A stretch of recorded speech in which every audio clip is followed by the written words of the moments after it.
Welcome all of you to the online study platform of PCM tutorials. आज हम लोग class 12th chemistry का एक चैप्टर सॉलिड स्टेट्स स्टार्ट करने वाले हैं।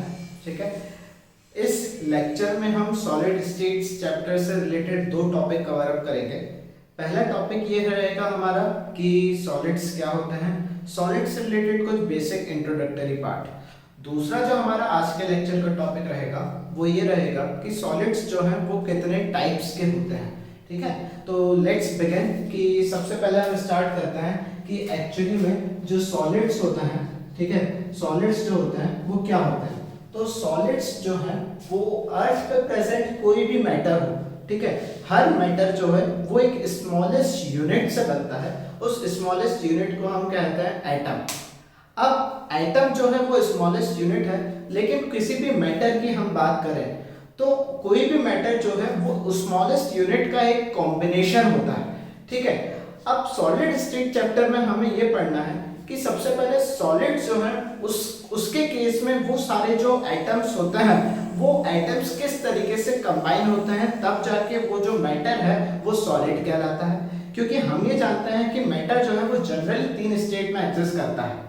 पहली जो स्टेट है वो सॉलिड, दूसरी है लिक्विड और तीसरी है गैस। तो सॉलिड स्टेट्स के बारे में कुछ जो कैरेक्टरिस्टिक्स हैं कि सॉलिड्स की क्या प्रॉपर्टीज होती हैं, सॉलिड्स एक्चुअली में होता क्या है और सॉलिड्स जो है वो कितने टाइप्स में एग्जिस्ट करता है। तो स्टार्ट करते हैं। सॉलिड्स एक मैटर की एक ऐसी यूनिट होती है, एक ऐसी प्रॉपर्टी होती है जिस स्टेट में जो मैटर है दैट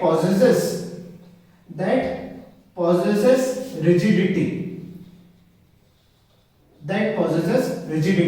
यानी कि सॉलिड के केस में जो मैटर रहेगा वो मैटर हार्ड रहेगा, रिजिड रहेगा, टफ रहेगा।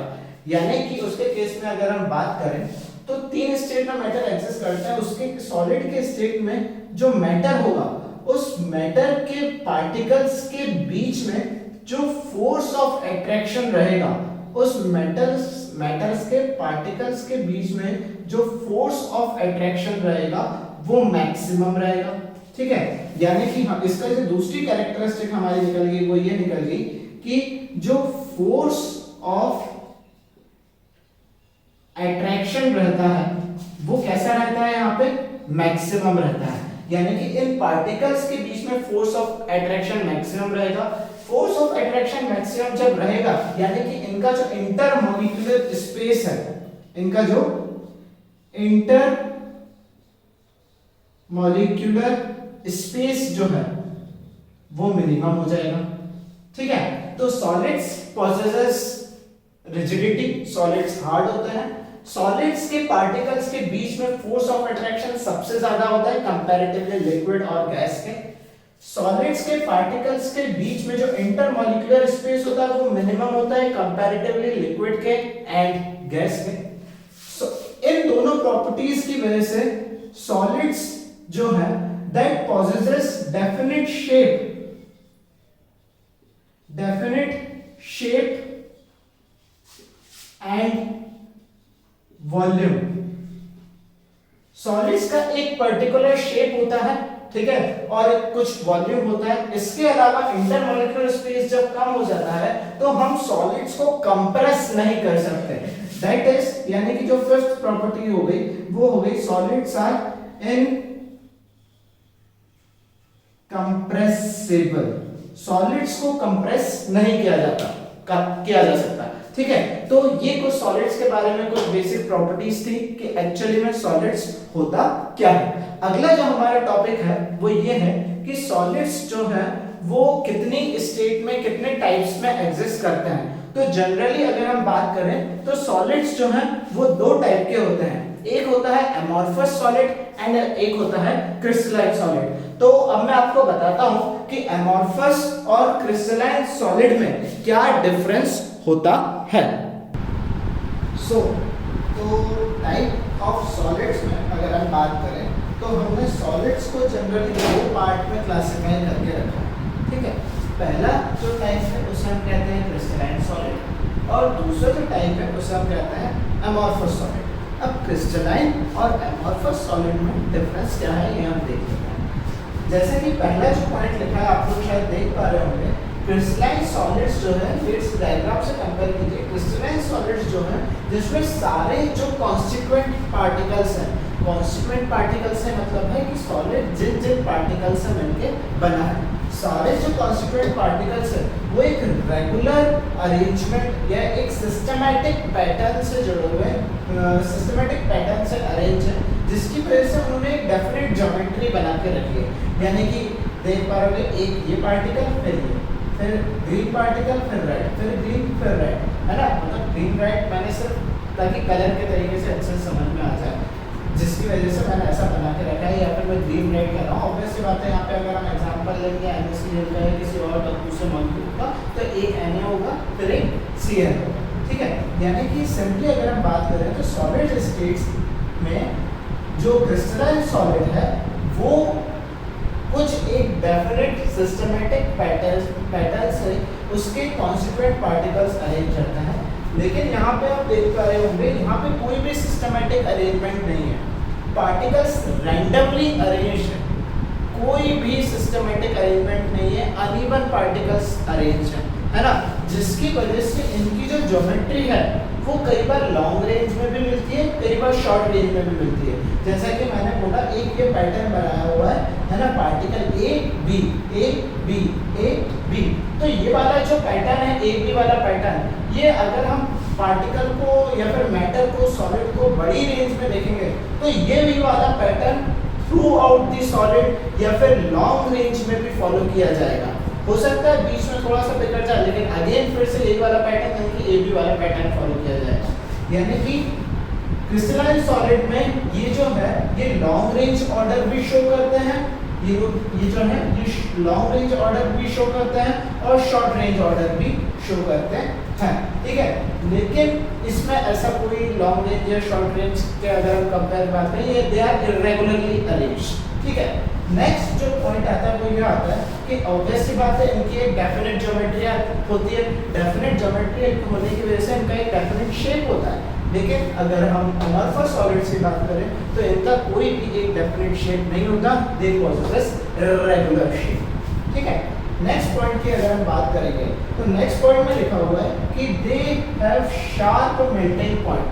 शार्प मेल्टिंग पॉइंट से कहने का मतलब यहाँ पे ये है कि ऐसे सॉलिड्स जिनका शार्प मेल्टिंग पॉइंट होता है, यानी कि मैंने बोला कि ये एक पर्टिकुलर टेम्परेचर मैंने बोला कि ये सॉलिड है A और ये सॉलिड 25 डिग्री सेल्सियस पे मेल्ट हो जाएगा। तो जैसे ही आप उसे 25 पे लेके जाओगे वो शार्प 25 पे मेल्ट हो जाएगा, ना वो 24 पे होगा ना उससे ज़्यादा पे, तो ऑब्वियसली बात हो ही जाएगा। लेकिन 25 अगर मैंने बोल दिया यार, उसने बोल दिया कि 25 पे वो सॉलिड मेल्ट हो जाएगा, यानी कि 25 डिग्री सेल्सियस पे वो सॉलिड मेल्ट हो जाएगा। They have sharp melting point.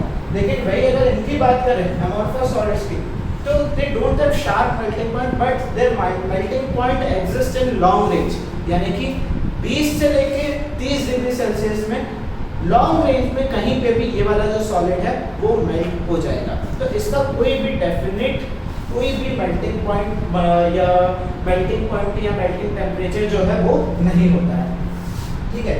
Next जो चीज़ है वो ये है कि अगर मैंने सॉलिड्स की बात करी, जैसे कि मान के चलो ये आपका एक सॉलिड रखा हुआ है, ठीक है। इस सॉलिड को मैंने यहाँ से कट किया, अगर मैंने सॉलिड को यहाँ से कट किया तो ये कुछ इस तरीके से अलग अलग हो जाएगा। जब ये इस तरीके से कुछ अलग अलग हो जाएगा यहाँ से कट करने पे, तो यहाँ पे आपको बिल्कुल क्लीन कट मिला, कोई भी इरेगुलर या फिर रफ कट नहीं मिला। लेकिन अगर हम इनकी बात करेंगे, है ना, इनकी बात करेंगे, ये आपका सॉलिड है, इस सॉलिड को आपने यहाँ से कट किया, जब आपने सॉलिड को यहाँ से कट किया तो ये इस तरीके का रफ कट मिलेगा, क्लीन कट आपको नहीं मिलेगा। यानी कि नाइफ से कट करने पे जो क्रिस्टलाइन सॉलिड्स हैं वो क्लीन कट देते हैं, लेकिन ये वाले जो सॉलिड्स हैं ये इरेगुलर कट देते हैं या फिर रफ कट देते हैं, ठीक है। नेक्स्ट जो यहाँ पे लिखा हुआ है, ये वाली जो प्रॉपर्टी है ये बहुत ही ज़्यादा इंपॉर्टेंट प्रॉपर्टी है। प्रॉपर्टी का नाम है एनआइसोट्रोपिक, ठीक है। आप लोगों ने पढ़ा होगा एक सॉल्यूशन के बारे में, आइसोटोनिक सॉल्यूशन।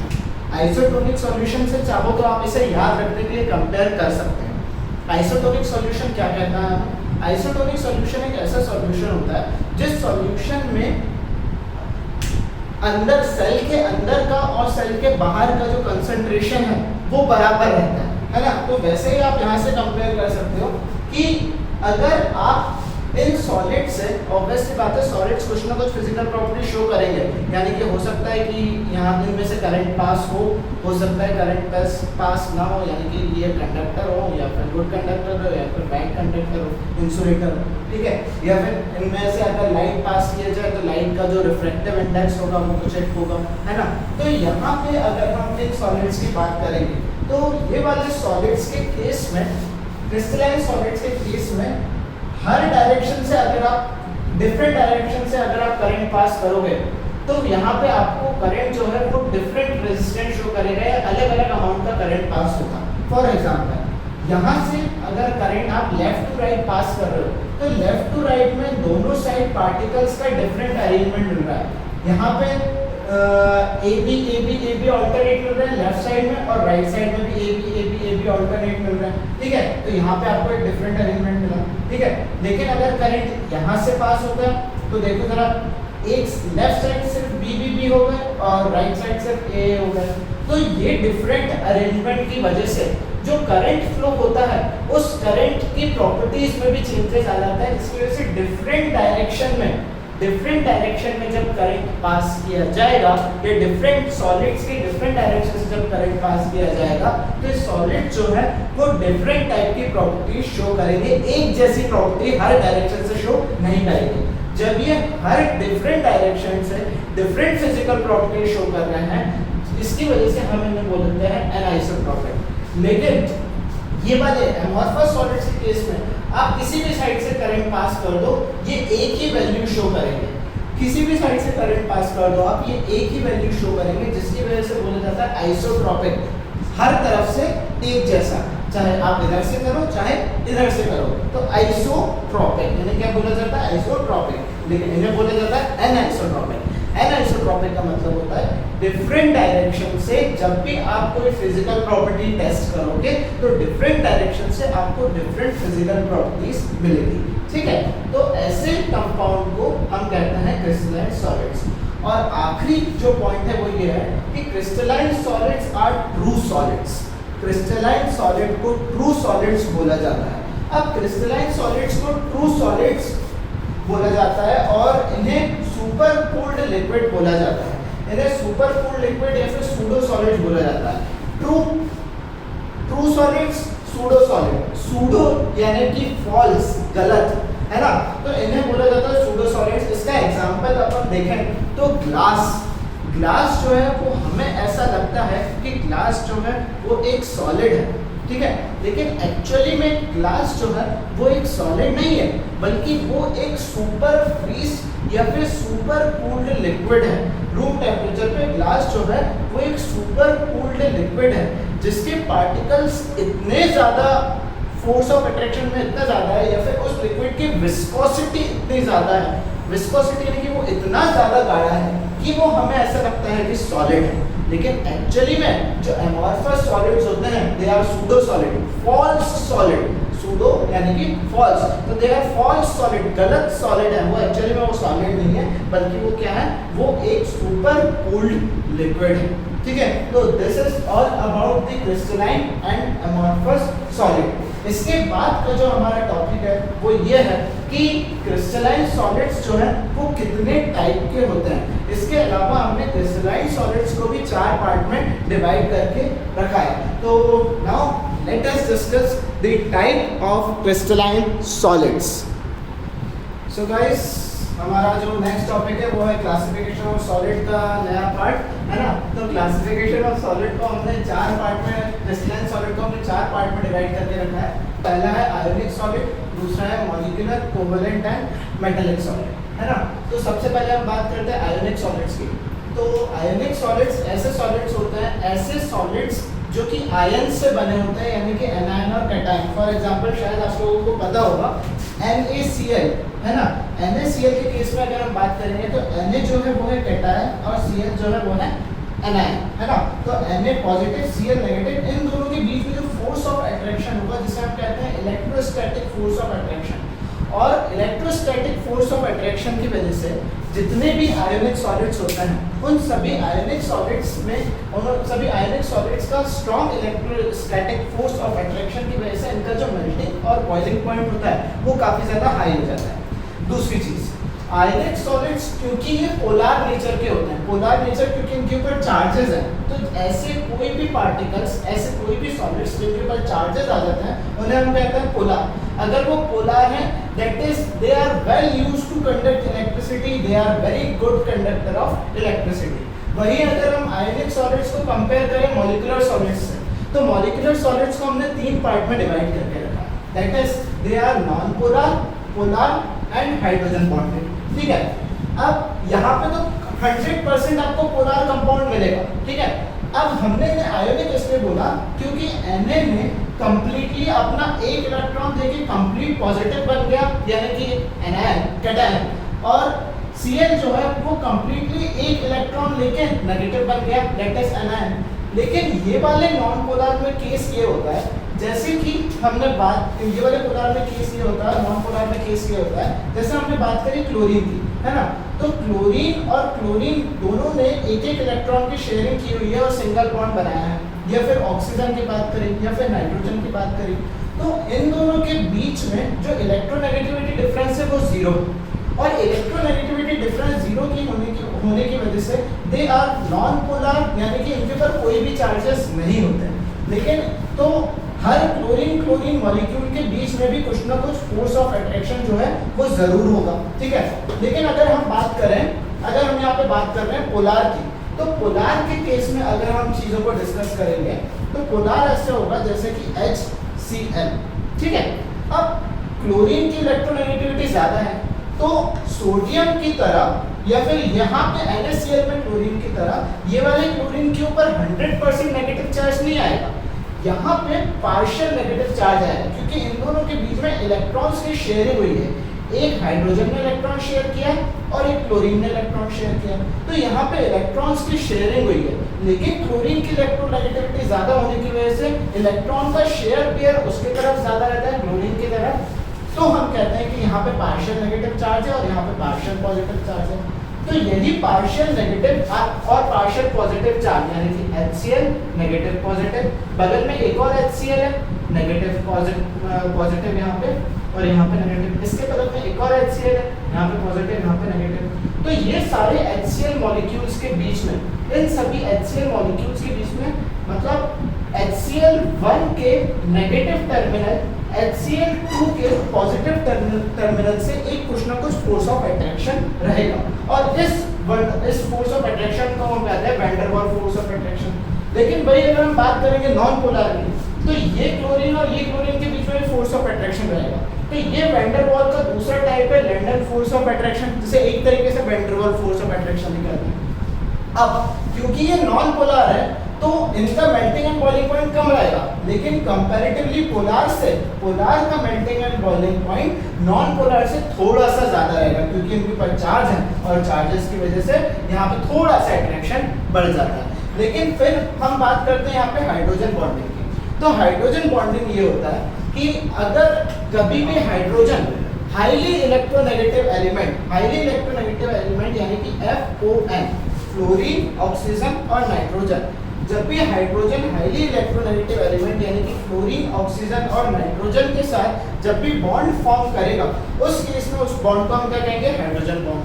और इन तीनों केस में हाइड्रोजन बॉन्ड जो होता है वो सबसे ज्यादा स्ट्रॉन्ग बॉन्ड होता है। कैसे, मैं बताता हूँ। जैसे कि मान लो ये एक HF है, ये एक HF है, ठीक है।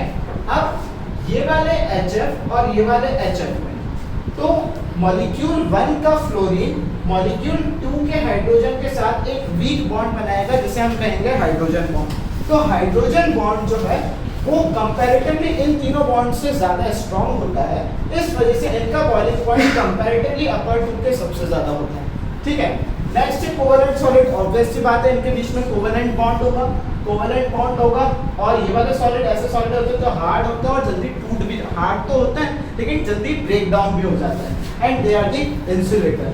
तो आयनिक सॉलिड में आयनिक बॉन्ड है, high electrostatic force of attraction है, गुड कंडक्टर है। ठीक है, मॉलिक्यूलर सॉलिड कंडक्टर तो बैड है, मेल्टिंग पॉइंट लो, थोड़ा सा हाई, सबसे ज्यादा है, ठीक है। लेकिन जो बॉन्ड फोर्स ऑफ अट्रैक्शन है वो है London force of attraction, van der Waals force of attraction and hydrogen bond. यहाँ पे नाम से ही समझ में आ रहा है कोवेलेंट बॉन्ड, यानी कि कोवेलेंट सॉलिड्स, यानी कि उनके बीच में कोवेलेंट फोर्स ऑफ अट्रैक्शन होगा। लेकिन ये जो फाइनली ये है मेटालिक सॉलिड। मेटेलिक सॉलिड्स ऐसे सॉलिड्स होते हैं जो सिर्फ और सिर्फ मेटल से फॉर्म होते हैं, यानी कि एक मेटल और दूसरा मेटल, और इन दोनों ये सारे मेटल्स जो हैं ये चेन फॉर्म करते हैं। एक मेटल दूसरे मेटल से बॉन्ड फॉर्म करेगा, ये दूसरे मेटल से, ये तीसरे मेटल से, तीसरे चौथे मेटल से। तो इस तरीके से मेटल्स के बीच में एक बॉन्ड फॉर्म होता है, और ये सिर्फ मेटल्स के बीच में होता है। इस वजह से इन सॉलिड्स को बोला जाता है metallic solid, and they are extremely good conductor of electricity, है ना। तो this is all about the crystalline solids. तो ये था आपका आज का लेक्चर। इस लेक्चर में हमने देखा कि सॉलिड्स क्या होते हैं, सॉलिड्स कितने टाइप के होते हैं। तो सॉलिड्स टोटल 2 टाइप के निकले, और इसके बाद फाइनली जो हमारा टॉपिक निकला वो ये निकला कि सॉलिड्स को हम क्रिस्टलाइन सॉलिड्स को हमने 4 पार्ट में डिवाइड किया। तो this is all about the lecture.